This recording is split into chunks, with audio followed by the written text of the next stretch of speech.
Ce vendredi 11 novembre marque le jour des soldes sur AliExpress et je vous ai mis dans la description tous les coupons qui vous permettront d'en profiter. Et j'ai décidé de vous parler d'ailleurs d'une marque emblématique à la fois d'AliExpress et de ma chaîne, partenaire de Xiaomi, la marque Eilu pour laquelle j'ai testé énormément d'écouteurs, de smartwatch. Et c'est exactement le sujet qu'on va aborder aujourd'hui. Bienvenue sur AliExpress pour le test de la toute nouvelle Eilu Solar Plus RT3. Eilu s'est clairement inspiré de moi pour créer cette montre puisque ses mots d'ordre sont classe, sobriété et élégance. Et modestie, cela va sans dire, le fait est que j'adore ce genre de montre à la fois belle, discrète et passe-partout. Je la trouve d'ailleurs nettement plus belle que la Eilu Solar avec son boîtier en métal brossé résistant à la corrosion et surtout son cadran à surface intégrale réalisé avec une Gorilla Glass de 5D là où sur la précédente génération on avait des bordures assez disgracieuses. L'ensemble n'est d'ailleurs pas uniquement résistant à la corrosion puisqu'elle est certifiée IP68, ce qui signifie qu'elle résiste aux infiltrations de poussière et à l'immersion dans l'eau pendant environ une demi-heure jusqu'à 1,50 m. Et comme je n'ai pas le courage de me plonger dans une eau à 10 degrés, on va procéder différemment.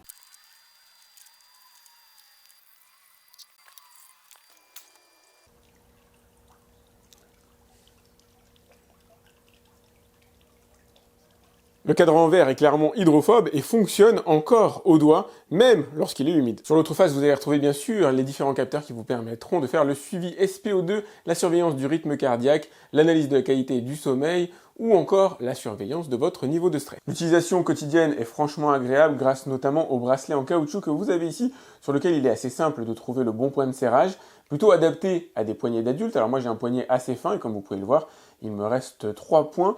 Donc je pense que pour les enfants, ça fait peut-être un peu juste, mais pour un adulte c'est parfait. J'apprécie aussi de pouvoir rentrer le bracelet directement à l'intérieur ici, plutôt que de l'avoir en extérieur. On n'est pas sur un modèle qui a forcément vocation à s'embourgeoiser. L'objectif c'est de rester dans un prix contenu, mais si à un moment donné vous souhaitez changer de bracelet, vous pouvez toujours le faire. Un des vrais points forts de cette montre, peut-être même le point fort principal, c'est ça. L'écran est tout simplement magnifique. Une diagonale de 1,43 pouces pour une définition de 466 par 466 pixels, le tout en AMOLED. L'écran est non seulement beau à regarder, mais il est en plus lisible même à concurrence du soleil. L'image parle d'elle-même à mon avis, même filmée par ma caméra, l'écran reste franchement très beau, l'AMOLED, il n'y a que ça de vrai. Vous allez pouvoir bien sûr changer les différents cadrans en fonction de vos goûts, de vos objectifs, de ce que vous souhaitez. Alors ils sont téléchargeables directement via l'application.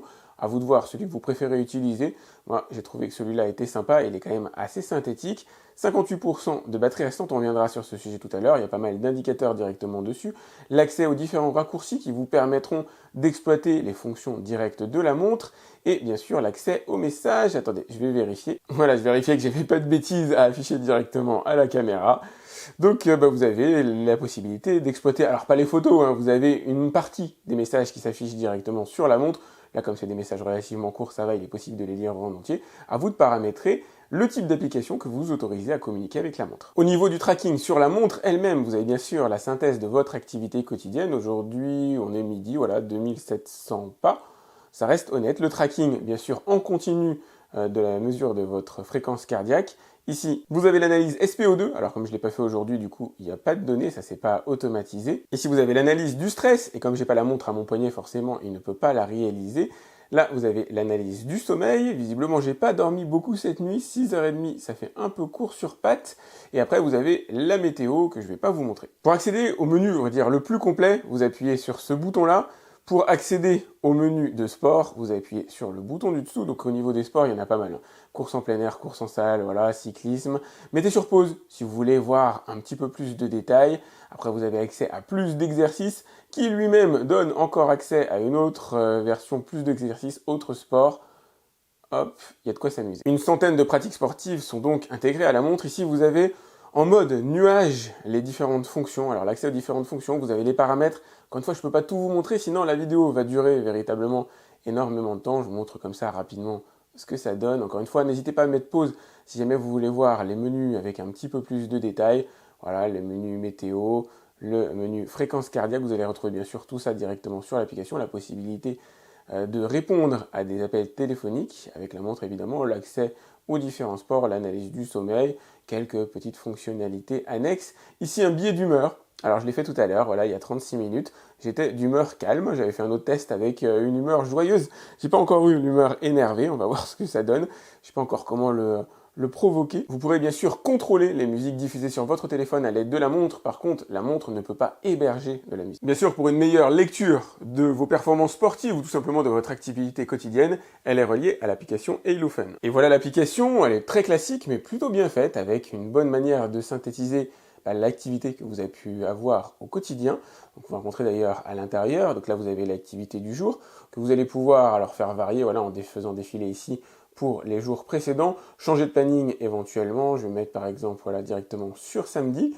Donc j'ai effectué 11 000 pas avec une consommation de 380 kcal. Vous avez là une visualisation quotidienne de votre activité. Ce qui lui manque à la limite, c'est une agrégation mensuelle. Rentrons un peu plus profondément à l'intérieur de l'application. Vous avez la possibilité de changer le cadran, comme je vous le disais tout à l'heure. Il y en a certains qui sont implémentés directement à l'intérieur de la montre et d'autres uploadables directement depuis Internet via l'application. Voilà, des versions minimalistes, numériques, classiques. Créativité artistique, pourquoi pas, et version sport santé. Vous allez pouvoir déterminer quels sont les capteurs qui doivent fonctionner en continu à l'aide de la montre, sachant que chaque capteur va forcément consommer de l'énergie et fera décroître la batterie de la montre.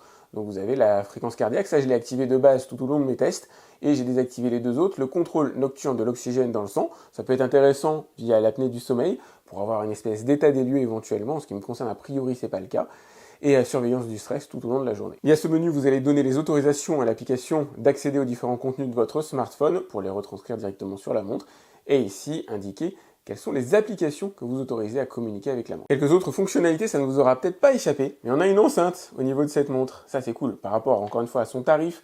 Franchement, ils ont fait assez fort là chez Halo, donc vous allez pouvoir recevoir les appels directement sur la montre elle-même.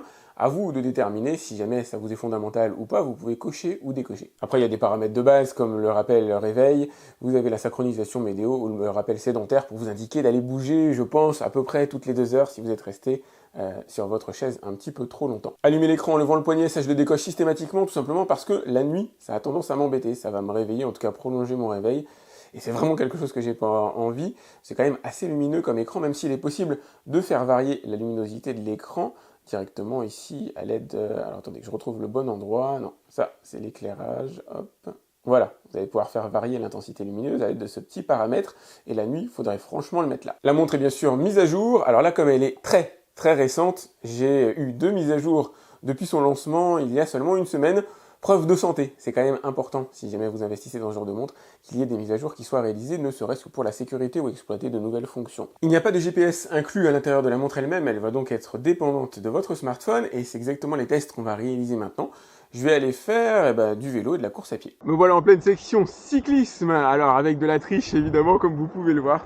Je suis en plein test d'un vélo électrique qui me permet de tester en même temps la smartwatch et d'aller regarder après ce qui se passe au niveau de la cartographie, au niveau du reporting d'activité.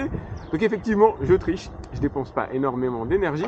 J'ai remarqué un petit truc qui pourrait être amélioré lors du lancement des activités sportives en extérieur, puisqu'il n'y a pas de GPS intégré, il y a une dépendance à l'application, donc il faut lancer l'activité cyclisme directement avec l'application. Il ne m'a pas été possible de la lancer directement avec la montre. Je pense que ça aurait pu être simplifié. Eh bien écoutez, j'ai failli vous dire une bêtise, ça ne concerne que le cyclisme en plein air, la nécessité de devoir passer par l'application. Si vous faites de la course en plein air, j'ai fait le test, ça marche nickel. Et voilà la synthèse de mon activité sportive. Donc pour la partie cyclisme, j'ai effectué 4 km 6. J'ai pas dépensé beaucoup d'énergie, comme vous l'avez vu. Hop, donc vous avez le récapitulatif des différentes informations relevées par la montre ici directement.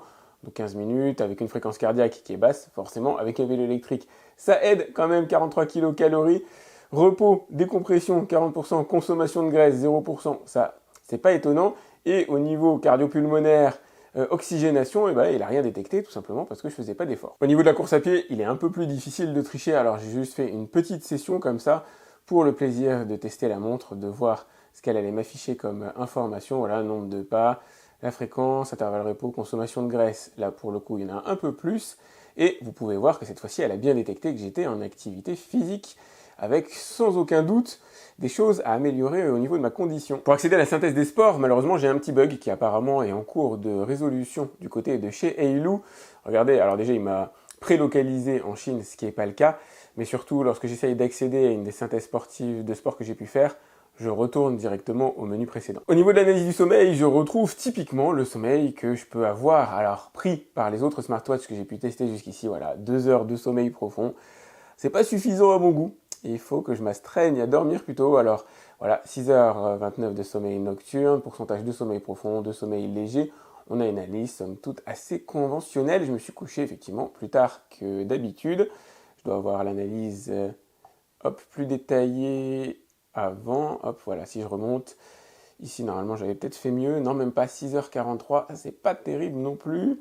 9h30. Là, ça va. Ça commence à être plus sympa, mais mon sommeil profond est toujours aussi mauvais. Vous allez retrouver, bien sûr, l'analyse de l'oxygénation dans le sang, l'analyse SpO2. L'analyse du stress. Alors, les peu de tests que j'ai pu effectuer, en général, c'est plutôt bien soldé en ce qui me concerne, tant mieux. Et puis un outil dédié aux menstruations qui va pas me servir à grand chose en ce qui me concerne. Il est rare, pour ne pas dire totalement inédit, d'avoir une smartwatch qui, pour un prix extrêmement réduit, vous avez le lien directement dans la description pour aller voir combien elle coûte, vous permet de répondre à vos appels téléphoniques, vous offre un écran AMOLED absolument magnifique de 1,44 pouces, et en plus offre une résistance IP68 pour prendre votre douche ou tout simplement faire de la natation avec. Elle est belle et sobre, ce qui ne gâche rien et me plaît beaucoup à vrai dire. Ce qui me plaît aussi, c'est clairement son autonomie annoncée de 7 jours si jamais vous utilisez l'ensemble des fonctionnalités de la montre en continu, ce qui n'a pas été mon cas. J'ai utilisé le monitoring cardiaque en continu pendant tout le test et la smartwatch a été en mesure de tenir 14 jours. Par contre, j'ai désactivé l'allumage du cadran lorsqu'on effectue ce geste, tout simplement parce que mon sommeil est précieux